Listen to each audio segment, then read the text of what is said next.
I want to welcome our first guest of the evening to Loomer Unleashed, Audrey Tang, who I believe is joining us from Taiwan or perhaps still Europe, but I know it's somewhere overseas. So, Audrey, thank you so much for joining me on my program tonight. How are you doing? Hello, I'm in Taiwan. It's 10:30, and really happy to share with you some thoughts around the freedom of speech. We, of course, support robust uncensored discourse from Taiwan because we suffer from martial law and also, of course, resisting authoritarian censorship. Absolutely. So you are Taiwan's cyber ambassador, and you were also Taiwan's first ever digital affairs minister from 2022 to 2024. And I think it's an interesting concept because only now here in the United States do we have somebody who is fulfilling a similar role. I guess people would describe you as the tech support, right? The tech support for Taiwan. And now we see the same kind of position being filled by Elon Musk, and that he is, it's a self proclaimed position of White House tech support or national tech support. Can you explain to the viewers what you do in your position as Taiwan's cyber ambassador and what your position as the digital affairs minister involves? Because I think that that's a unique position to Taiwan that we don't really see in other places around the world. Certainly. So I joined the cabinet as a special advisor in 2014, actually. That was more than a decade ago. And it followed a event in Taiwan's history we call the Sunflower Movement in March 2014. At the time, many people who were unhappy with this trade deal with Beijing that would have invited them into our media, into our communication network, and so on, took the matter to our own hands. So we peacefully occupied Parliament for 3 weeks, calling for reform. And also we call ourselves demonstrators, not just protesters, because we want to show that it is possible in a way that is transparent, that's not censored, to have an all of society conversation around these matters. And so at the end of that year, I was invited to basically play that role, but online. And so building systems where people can have unfettered access and conversations without getting censored by social media at the time, big tech at the time, so that we can determine policies together. So we not only resolved issues, for example, around Uber and workers' rights and so on, but also we tackled the disinformation attack, the polarization attacks coming from our authoritarian neighbor. And we also shortened the text filing process from 3 hours into like 3 minutes. That was in 2016, 17, again, tapping into the wisdom of the crowd by anyone who contributes ideas. And we publish also transparently the government spendings, procurement, so that people can comment freely on it. Very interesting. And of course, that's a position that I wish we would have had here in the United States of America years ago, because we've seen now finally there seems to be a focus on free speech. And especially now that we're seeing the political vindication of President Trump with his reelection after we witnessed the shocking censorship during a presidential election in 2020 and the shocking act of deplatforming of a sitting United States president by the big tech social media companies, of course, in 2021. So, I'd like to see that there's now a renewed focus on free speech and the creation of platforms. But I still think that there are challenges here, not just in Taiwan, not just in other parts of the world. We saw this discussed at length, and it became a point of controversy during the Munich Security Council, given the fact that J.D. Vance put most of the European attendees on full blast on the international stage there, condemning them by name for individual acts of censorship and authoritarianism. And I know that one of the things that you're most focused on, and you recently released a paper on this, and you have a film coming out about this as well, is a way that these social media platforms can help support communities through transparency and through open source technology as a way to combat not only censorship, but also authoritarianism. And so given that you not only attended the Munich Security Conference, but you also spoke on behalf of Taiwan. What were your thoughts of JD Vance's speech? What was the reaction as an attendee? How did you feel in your position as the cyber ambassador? And what impact do you think it had on the global stage as it relates to free speech and anti-censorship policies? Yeah, great question. So I spoke at the Munich Cybersecurity Conference, which is one day before the security conference. But I did, of course, like everybody else, listened to your vice president's speech. I think in Taiwan, because we're the most free in all of Asia in terms of internet freedom, including freedom of expression and so on, we do not believe that there is a trade-off to be made between security on one side and freedom on the other. There's many jurisdictions that believe in order to have safety, have security, and so on, you have to give in a little bit on freedom, like you have to censor some speech in the name of safety and security. But in Taiwan, we have found that if you make sure that it is the communities themselves making the moderation work instead of delegating it into experts or some, third-party people controlled by big tech, it is actually resulting in much more robust resilience. That is to say, instead of not seeing the attack or polarization and so on, people learn to identify these as, robots, trolls, and things like that. But you do not need to censor them.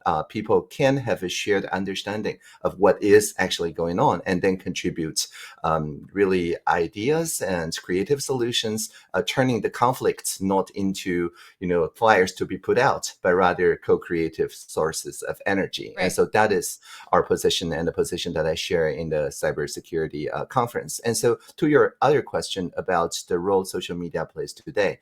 So I'm advising the Project Liberty Institute, and we're redesigning the ideas around communities online so that we can build upon what's called open source or free software, decentralized systems, so that if you are not happy with any particular policy that a social media runs, you can keep your content, keep your relationship, keep your social graph, and then just migrate to some other communities where you can then have your own conversation and moderation rules. And so we're advising also the team about the People's Bid, trying to buy TikTok with Frank McCord and O'Leary leading the bid to turn TikTok into something like this, where the moderation rules are not determined by a far-off entity, but rather by individual communities.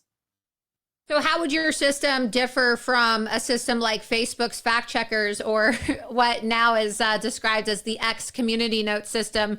Because some people have argued, and we have seen this firsthand, how these systems, while they have come with good intentions, originally kind of like this idea that it's going to be a collaborative effort with people identifying things that are obvious lies or misinformation or, putting in their input, they've also been weaponized, right? We've seen the way that Facebook or Meta has created partisan advisory boards full of mostly like leftist activists, for example, that weaponized the fact-checking system and used it to impose fake science or revisionist history. And some people have also made the same argument for the community note system on X, arguing that there's only a select few people who can actually participate in the community note system, which means that it's not as open source or as decentralized or open to the public as it may, try to portray itself as being. So how would you say that your system of doing things is different from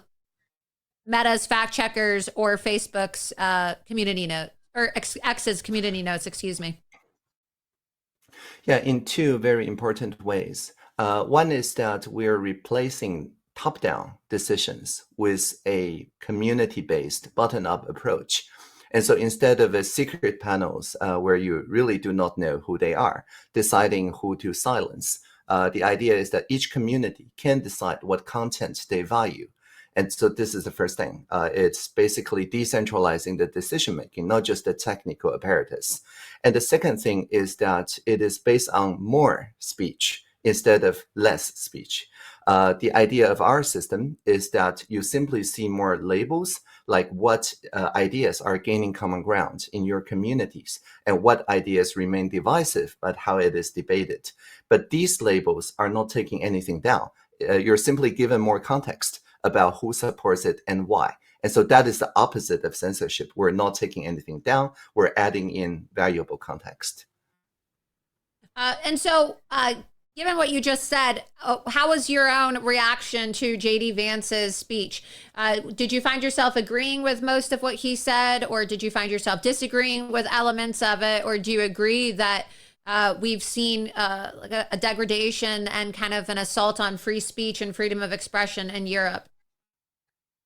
Well, I think the Romania case that he basically shares with the audience, that is also a case that I often make, which is we need to strengthen democracy so it is not easily overtaken or overwhelmed by bots, by polarization attacks from authoritarian regimes. So in that message, I think we're very much in sync. I think many of the European audience basically are trying to come up with what we have already discovered in Taiwan, which is a more robust, a more open and transparent way of basically making sure that people understand what's going on. Additional context is actually better in terms of defending against such polarization and infiltration attacks, troll attacks, and so on, than misclassifying some humans as trolls and then therefore silencing their speech. And because in doing so, then you weaken the social fabric, you weaken the strengths of different people with different opinions. And so I think the Vance speech outlines a direction. And then I think the technological idea here is that we need to make sure that the communities have the moderation in their own hands instead of just making sure that one single state actor or one single big tech actor does that, because as long as it's centralized in one decision maker, I think this false trade-off will inevitably happen. You mentioned the sunflower movement in Taiwan. And so I wanted to get your take on this, because what we saw here in the United States was a crackdown on free speech and a movement to increase censorship here in the United States when we had our own January 6th protests at the United States Capitol. Now, the left would argue that they were violent. The right would say that they were peaceful protests, given the fact that, you know, nobody used any weapons and they were just Trump supporters simply occupying what we call here the People's House, right? The United States Capitol, which is paid for by the U.S. taxpayers. But that was the catalyst. That was the defining moment that really resulted in the deplatforming of Donald Trump and the creation of new pro-censorship policies by the big tech social media companies here in America to not only silence world leaders, but also silence half of the country and really crack down on political speech. Did you see similar things happen when you had the occupation of your own government buildings in Taiwan during the sunflower movement? Because it's interesting to see how all around the world, right, there have been protest movements where citizens have occupied political buildings, and yet the reactions have been so drastic. I mean, here in the United States, you had politicians like Kamala Harris actually saying that January 6th was worse than Pearl Harbor or worse than 9/11, right? When thousands of people lost their lives in acts of terrorism. And so how would you compare and contrast something like Taiwan's sunflower movement to the January 6th protests at the United States Capitol? Well, back in 2014, I believe that we were even more divided and angry. The approval rate at the time was 9% for the president at the time. That is to say, in a country with 24 million people, anything that the president says, like 20 million people against him. And so I think that was even more drastic. I think one contrast I will draw is that we said in the beginning that we're not just demanding something or protesting something. Rather, we're from the demand side moving to the supply side, the tech support side, by demonstrating that it is possible for people to come up with better trade deal policy ideas instead of just the one that's being rammed through, or that people can come up with better thoughts around how to protect our information ecosystem from the invasions, right, of communist authoritarian ideas and so on.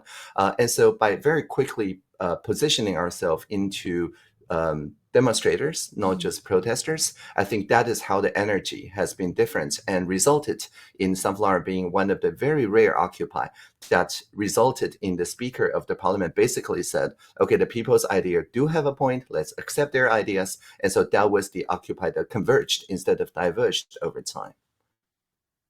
You have a paper that you published, Understanding Over Engagement, Designing Platforms to Bring Us Together, where you talk about how we need to be focused on creating these platforms and supporting the creation of social media platforms to support communities and build up communities and freedom of speech, but also to combat authoritarianism.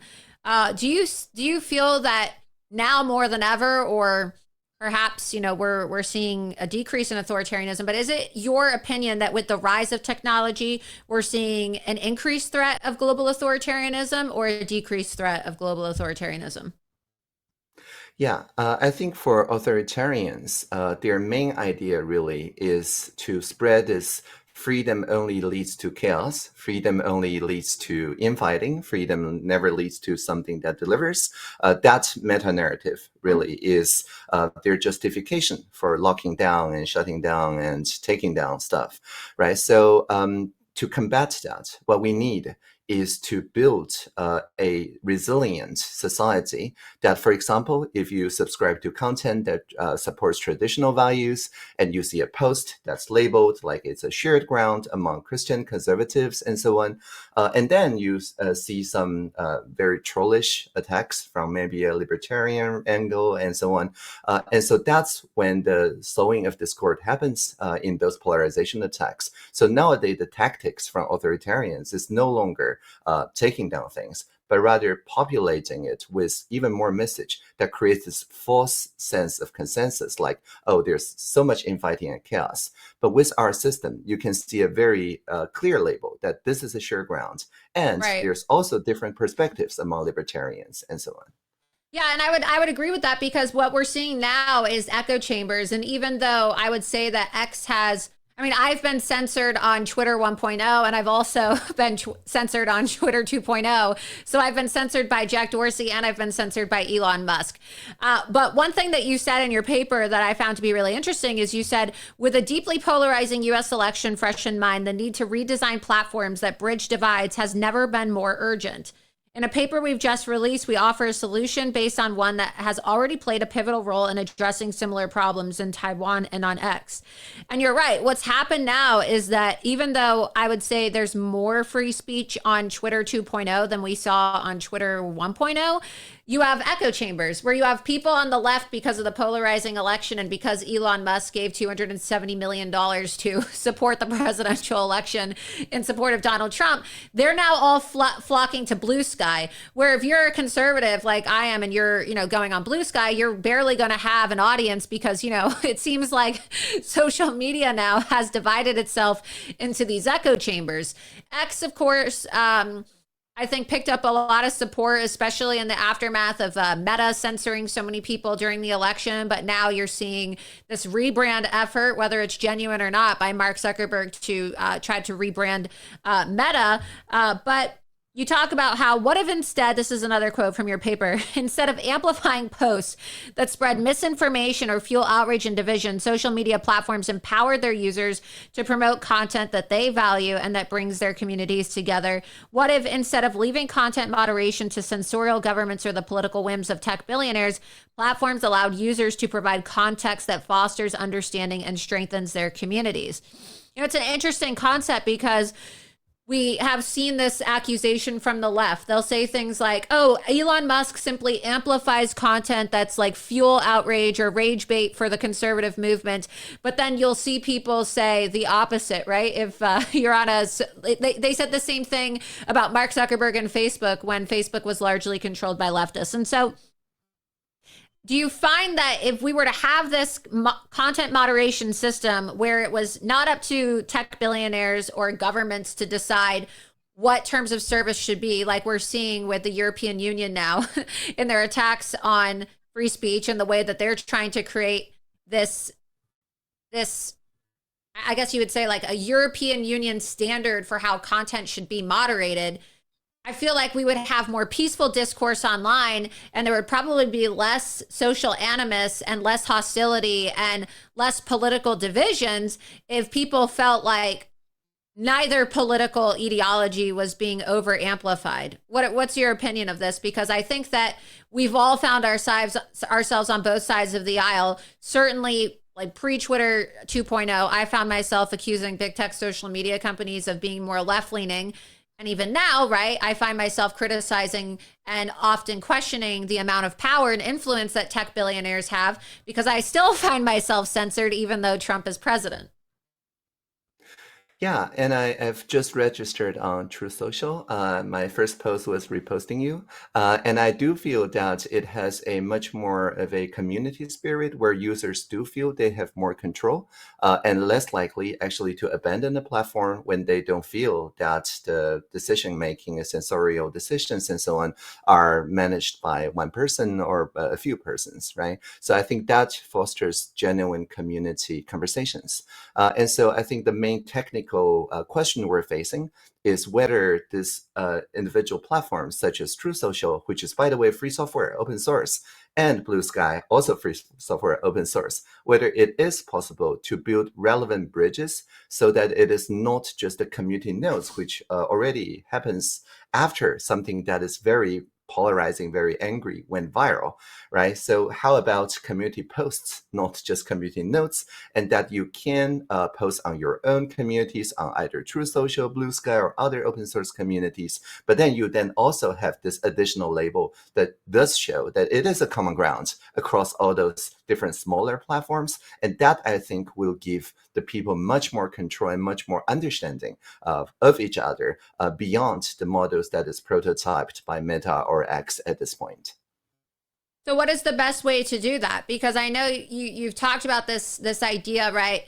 It's a concept that sounds ideal, right? This idea that people would have a community partnership in deciding what is true information, what is disinformation. But it still seems, as you just said, that these systems that have been created by X or have been created by Meta are still not ideal because they still find themselves, being influenced, in my opinion, at least, by the political ideology. I often find myself wondering, like, who the hell is in control of community notes or who's in control of fact checking? Because sometimes I see these community notes or fact checks and they are just as absurd as the claims being made. Yeah, and over and over again, we have seen that it is currently in the advertisement fueled models. Only the advertisers, and especially very big advertisers, get to see the social fabric. The people who voted for, liked the same content, people who share similar content and so on. But that information is not made available to individual people. It is just made to the people who basically make the individualized advertisements so that it even derails us from the shared common experience even more because everybody was seeing different precision targeting of advertisements. So part of the paper is to imagine a different funding model where the communities can fund shared common experiences so that people think of the shared posts that bring the different communities together. Like in the example I just gave, if there's a post or there's a piece of video that could explain the more conservative angle to the libertarians and so on. And then for people who belong in both community to have a way to bring those together so that this is what we call pre-bunking. Instead of debunking after the fact, we can have shared narratives before something that is fueled by hate or outrage happens. And again, it doesn't require censorship at all. It just requires building more bridge-making content. And so if people are interested in learning more about the People's Bid, the peoplesbid.com has this ideas laid out on how it could be applied to TikTok if, of course, the People's Bid won the bid. But for the underlying ideas, there's also a book, plurality.net, that I co-wrote with 60 other people. And it's free software. Oh, here you go. Yeah, it's in the public domain. So there's no copyright. Feel free to remix as you want. Yeah, I have your book. And then you also have a film coming out as well in 2 weeks. So what can you tell us about your film? Sure, it's called Good Enough Ancestor, and it tells the story of Taiwan's democratization because I was born into a family of journalists. My parents are both journalists, and they had to work within the martial law era's rules, which is very censorial. And by the time we really democratized, 1996, when we had our first presidential election, that is already the time of the browsers, of the World Wide Web, and so on. So from the very beginning, internet freedom and our democratic freedom, both are the same thing in Taiwan. And so we innovated a lot on how to defend our democracies without sacrificing our freedom. Because even though our own martial law era is over, there's still authoritarian neighbors to Taiwan from Beijing that still want to push this authoritarian agenda.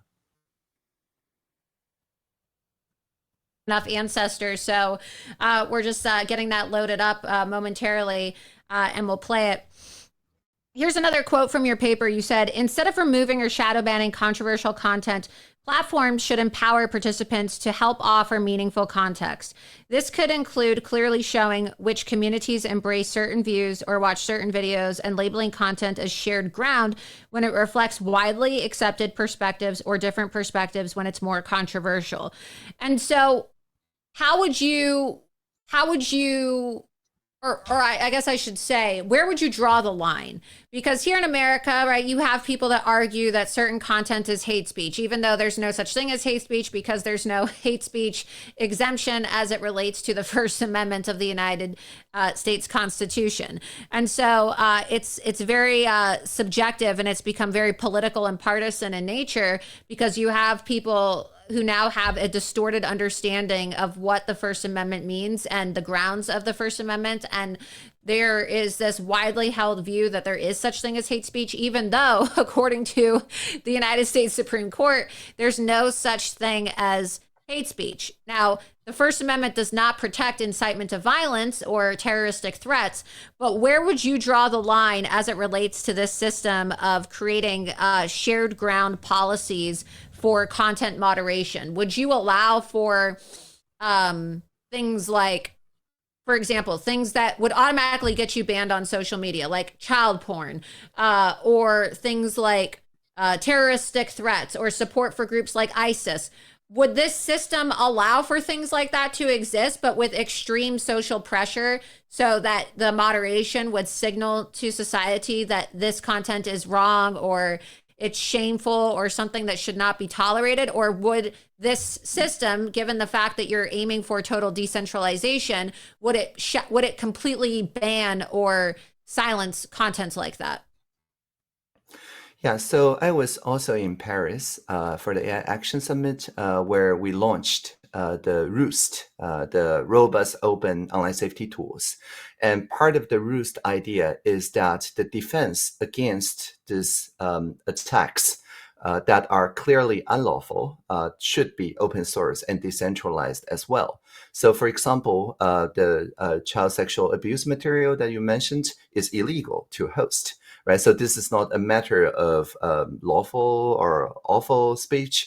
This is basically illegal content. And for that, currently, we also rely on the largest of the big tech to tell like whether that is decent material or not. Not only do small operators have to pay a very large amount of licensing fee, if there's errors in the judgment, there is really no way to appeal outside of the existing big tech ways. And so the idea of Roost is to, again, decentralize so that even small-time hosters of content can very easily automatically detect such unlawful content. And so it doesn't require the community vote even, but if you want to tune, you want to update and so on, you can do so without violating either some NDA with big tech or violating any law. So I think the free expression is required, but underneath that, we need the robust online safety tools that detects unlawful, not just awful content. So not awful content at all, but just unlawful content, and can do so in a way that makes sure that the smaller operators can remain economic to run. But above that level, anything that is lawful, I do feel that we need to have both the fierce support for free expression and a practical method for communities to own the moderation tools so that algorithmic manipulation cannot make the false virality of the faked polarization that wasn't there, but it was just one idea that was amplified because of the polarization attacks. But to do that, we don't need to censor anything. All we need is to share with communities a way to shape their own social media reality. Again, by making sure there's a freedom first way to label something as shared ground, and therefore people can have a conversation based on the shared grounds, and something that is truly divisive, but represents balanced views of both sides of the divide, instead of falsely thinking that one very extreme take is all there it is. And you talk about a lot of this in your book, Plurality, the Future of Collaborative Technology and Democracy. So I would encourage that people check it out. But we also have a trailer for your film. And so just before we play the trailer for Good Enough Ancestor, I wanted to just give you a moment to tell the viewers what inspired you to make this film, when it comes out, and why people should watch the film. Sure. So I think the message here is that technology must advance freedom, something that we really believe in Taiwan. And we believe that America can also make this vision, amplify this vision, a reality, so that people do not need to trade off between freedom on one side and safety or security on the other, but rather using technology to enhance freedom in a way that puts the steering wheel, puts the reins into the hands of individuals and communities.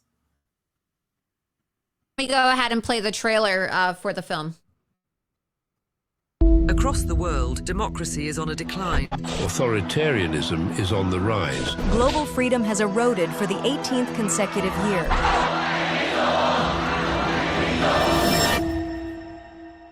Audrey TANG, what is your greatest hope for democracy across the globe? That people see democracy as a social technology, something that people can construct together, that they can improve in the here and now. We can code up political systems.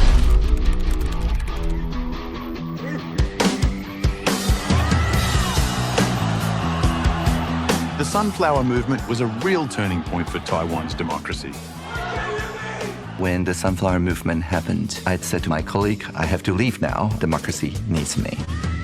I brought a very long cable for internet connection. I live streamed through Twitter. Everybody saw it is possible for democracy to evolve, to come up with novel policies simply by asking the people, what should we do together?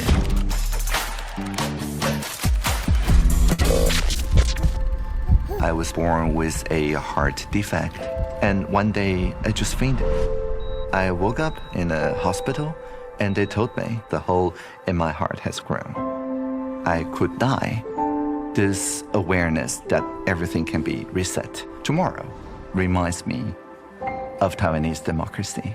We can't lose our democracy just with a couple missiles. I think there's a lot that the world can learn from Taiwan. The US is running on a 250-year-old operating system. There's a strong desire to move beyond this and properly rethink from first principles. What would democracy in the 21st century actually look like? We can make the government more open to the public. It'll be easier for people to access the data, to analyze it, transparency. Audrey has created the opportunity to make Taiwan the most exciting constitutional democracy in the world. I think it's a very critical moment. China really wants to invade Taiwan. You're sitting on a place that is the flashpoint if there's going to be World War III. And yet there's calm in the eye of the hurricane. And that calm, I think, emanates from all that Audrey's done. We can become co-creators of our democratic system, reconfiguring society in a way that is more transparent, more inclusive, more fair.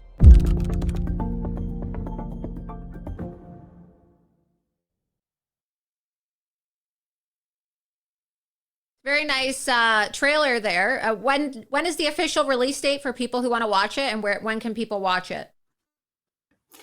Well, I think it's March 9th, and I'll be posting on, Truth Social and X.com and Blue Sky and the usual places. Wonderful. And one thing I want to ask you, and it's a personal question, but so you don't have to answer, but hopefully you will answer the question. But we've seen that a lot of the social moderation and a lot of the efforts to censor content online has been driven by the woke left, at least here in America. And some of the people and some of the groups that have been behind a lot of the censorship on these social media platforms have done so at the request of LGBTQ organizations. And what I find to be rather interesting about you is that not only are you Taiwan's first digital minister, but you're the world's first also transgender minister.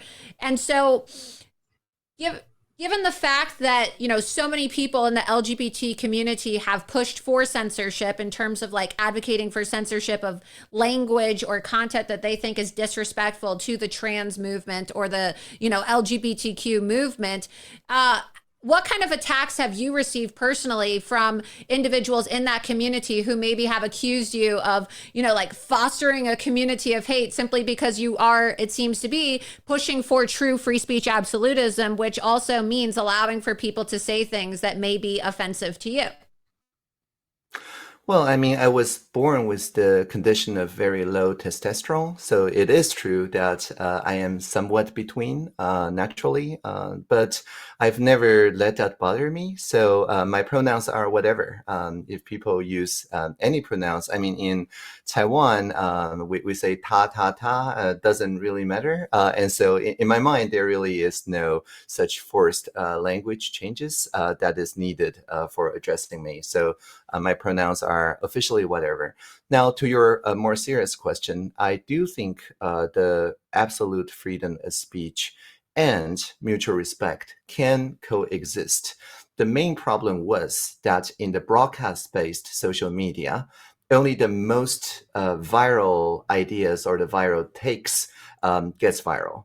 And then people do not actually think that there's the other common sense, middle ground ideas that could have bridged the different communities together in kind of mutual respect. And so each side caricatured the other side as the worst version of that side, and therefore makes it much harder then to have common sense conversations. And so do you ever find yourself receiving attacks for being a free speech absolutist or attacks from within, certain communities for advocating for, true free speech? Because we have seen there are efforts, especially within the algorithms, as you're mentioning, this algorithmic manipulation to silence and censor certain people based off their use of certain words or what some people would call slurs, right? Like anti-gay or anti-transgender or racist slurs.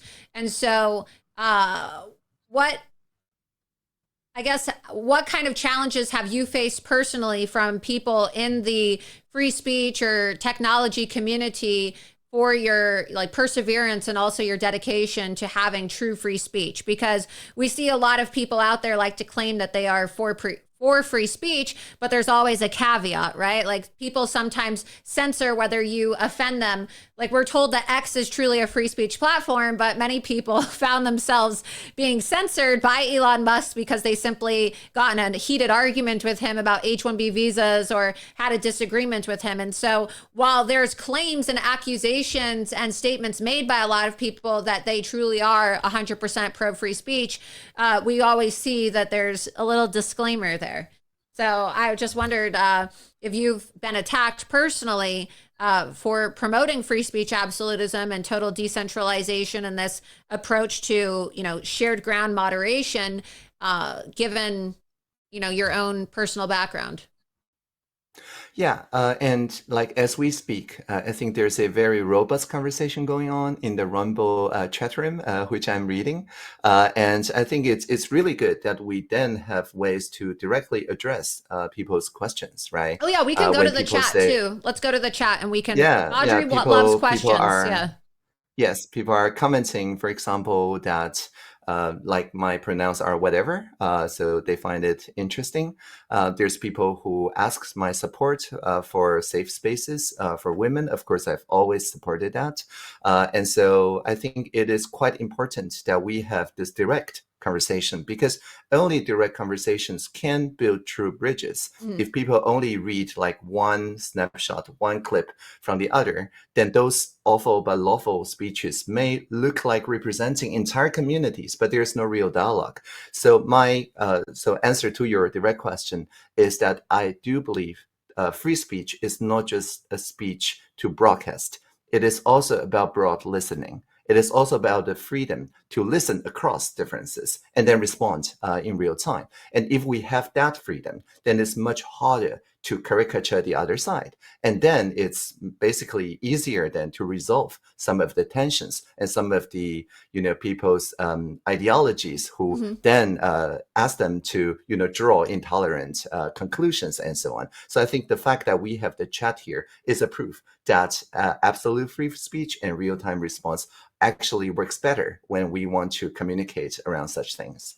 Yeah, no, absolutely. I was just saying that I do find it to be admirable, because you see a lot of big talk from people in the space who, they say that they truly support free speech, but as soon as you say something that, goes against their personal views or their, personal preferences or their political ideology, you learn very quickly that they're not for free speech. I want to go to the chat and take a few questions, because Audrey did say that she wants to answer a lot of questions. So let's scroll up. Early GX said, "Thank you, Audrey, for finding solutions to end censorship." Let's see. If you have questions, be sure to post your questions, because Audrey wants to answer them. Let's see. There's a lot of comments, not necessarily questions, but there's a debate that's happening in the chat about whether AI needs to be regulated. Do you support the regulation of AI? And given the growing influence of AI, and you even see the Trump administration creating an AI czar, right? Having an entire AI department now and focus within the Trump administration to become the world's leader in AI and also cryptocurrency. What are your views on the growing advancements in AI technology, and how do you feel about AI regulation? Yeah, again, it's just like asking, what do I feel about community moderation? And my answer is exactly the same. If it's in the hands of people and individual communities and families, then it's a good thing, because people can steer it however they want. If it is just in the hands of one or two persons, then that may not be the best idea, because then it ends up being one or two people determining the worldview of the entire society. It would be aligning the society to the logic, just like in social media algorithms, the logic of the creator of such algorithms, instead of aligning this tool to people's uses. So as I mentioned, the Roost, the robust open online safety tools, is a set of AI models. It is basically to safeguard against illegal material and so on. But the great thing about open source and free software is that people can tune it to their community's liking. So if your community have different standards for moderation and so on, that AI should be tuned and tamed, domesticated by your community, not by some place that's very far, either in Silicon Valley or somewhere else in Beijing, and you have no control over. So my answer is that AI becomes assistive, augmenting, only if we control the tuning of AI and the domestication of AI, so that it suits our own purposes, not some abstract big text purposes. Yeah. Let's go to the chat again. A couple more questions. You scroll down. Let's see. FlyDog777 said, well, there's two questions here. How would we legislate a mandate or law to embolden this? And then Marnie has a question. She says, what are steps we can take to support this? Yeah, that's both great questions.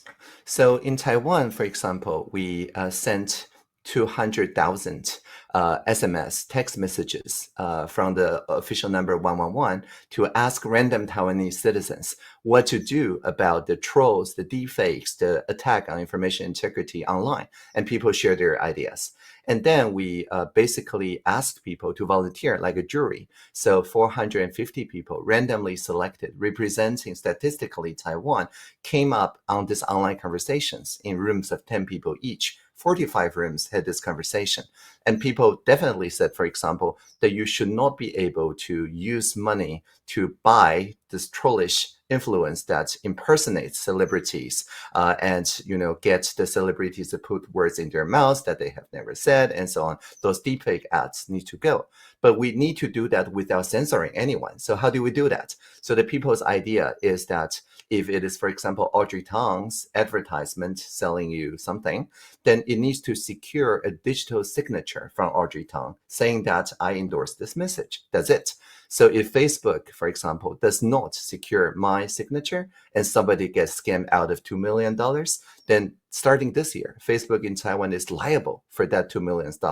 So this fraud, scams, financial damage can be combated in a way that does not have censorship as its side effect, but rather can simply require people who pay the money to digitally sign. So that, I think, the Anti-Fraud Act is a very sensible piece of legislation that I hope other jurisdictions would consider, but also the idea of coming up with such pro-freedom, not censorship solutions. That is also something that the governments around the world can engage people more. So as for like concrete ways to support this, I think the ideas of a decentralized social media is still pretty new. So spread that idea. You can find many of those policies, ideas, and thoughts in the plurality.net book.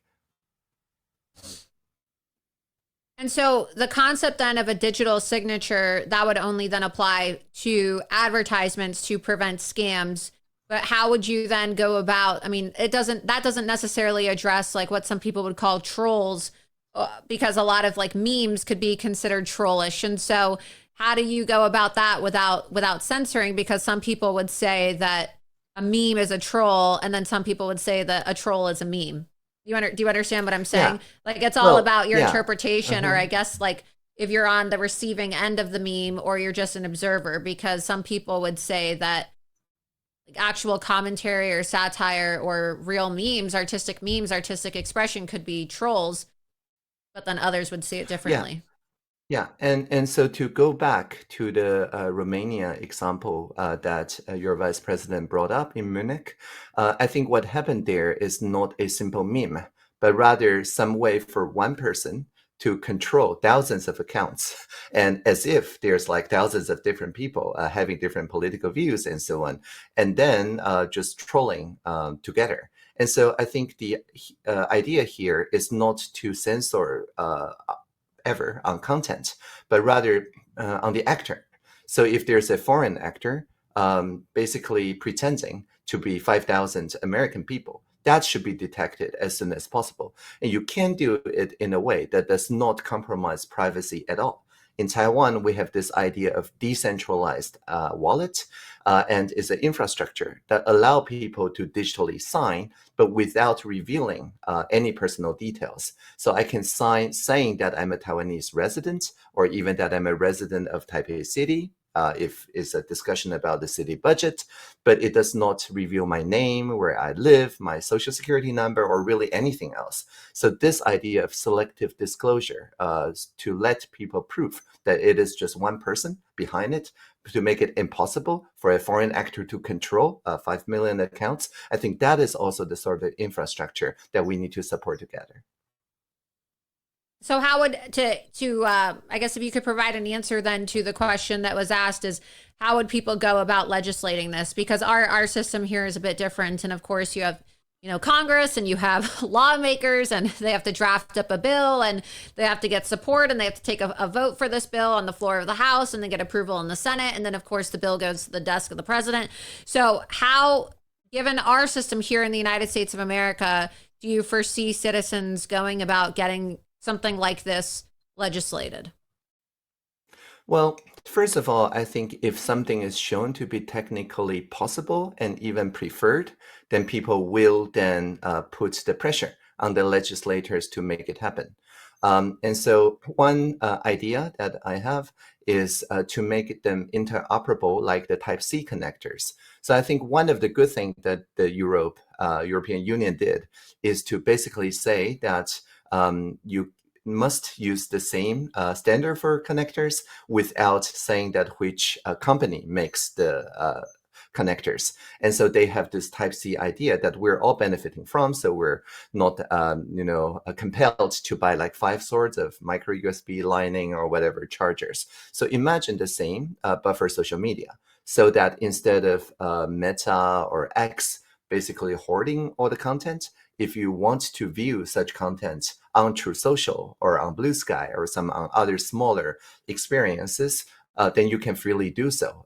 They cannot close the fire hose. They cannot close the speech from being displayed in smaller communities. I think that is also something, the interoperability, as we say, is something that's also worth fighting for, because again, it emboldens free speech. It makes it much harder for a larger platform to censor stuff. So if you're interested in this idea, there's some policy blueprints about that. You can find it in Project Liberty. The Project Liberty Institute, I also advise, I'm a senior fellow there, have such policy packages. And the hope is that if we try it out in the TikTok people's bid, if we get the bid from the McCord O'Leary bid, or we can also try it in smaller places like True Social or Blue Sky. And once people see that it's really working well, then it transfers into legislative action. And then going along, just to kind of like pick your brain, I guess, on as it relates to authoritarianism, aside from the obvious, which is the CCP, and we've talked about that extensively here on Loomer Unleashed, what do you think right now is the biggest global authoritarian threat, especially as it relates to censorship and technology? I mean, we've seen the threat of China, and given your position as the cyber ambassador in Taiwan, I'm sure you're constantly worried about the threat of Chinese occupation and the threat of the CCP. But aside from the CCP and threats from Xi Jinping, what is the greatest global threat of authoritarianism right now? Yeah, as I mentioned, the authoritarian narrative is not just about censorship. It is about pushing the meta-narrative that says freedom only leads to chaos. Freedom only leads to infighting. And this is also some, as you said, it's hard to tell a troll from a meme, right? So even though it may not be specifically CCP actors saying this, there's also people repeating this meme in freedom-loving countries and basically giving up hope that absolute freedom of speech, of expression, of assembly, and so on can coexist with mutual understanding. And so if we make this meme viral, if we say technology must advance freedom and freedom can lead to shared understanding, then that's a very powerful countermeasure, a counter narrative to this narrative that says, oh, freedom only leads to infighting. Look at America, right? So I think we can all participate in this counter narrative. Wonderful. Well, thank you so much for coming on my show tonight, and thank you so much for answering so many questions. We have a lot more questions, but you'll have to come on again, and hopefully people will read your book, Plurality, the Future of Collaborative Technology and Democracy, and then also your very exciting film, Good Enough Ancestor. I believe you said it comes out on March 9th. Where are people going to be able to watch that film? Well, I'll share it on True Social. My handle is Audrey TANG there. I'm going to share it on x.com. My handle is Audrey T there, and also on Blue Sky. Wonderful. And aside from those social media handles, where else can people follow you and your work? Well, I think most of all, I would like to invite people to follow the Plurality work. So on plurality.net, you will find our Discord channel. Feel free to drop into the chat, so on and so forth. Wonderful. Well, thank you so much for coming on tonight. I really appreciate it. And thank you so much for, speaking out about these issues and the work that you're doing to fight for free speech and breach these subjects about censorship and authoritarianism and collaborative communication for the preservation of democracy on an international stage. I find it to be really interesting. And of course, I've been reading the book and reading your papers, and I'm really looking forward to watching your movie when it comes out. Well, thank you. And thank you, people in the chat room, for being civil. And I see just now FlyDog777 says that it was informative and interesting. So that makes me really happy. Thank you. Yeah, well, thank you. Yeah, we have a lot of people on Rumble, but then we also have, let's see how many people on X, because I stream the show on X and Rumble. So I don't know how many viewers we have right now on Rumble, but we have 60,000, 60. So Wow. 60,000 live viewers right now on X. So hopefully everybody watching finds it to be rather informative. So be sure that if you're watching right now, that you repost the live link on X and Rumble, and also be sure that you follow Audrey on X and True Social. Thank you so much. Thank you. Live long and prosper. Thank you.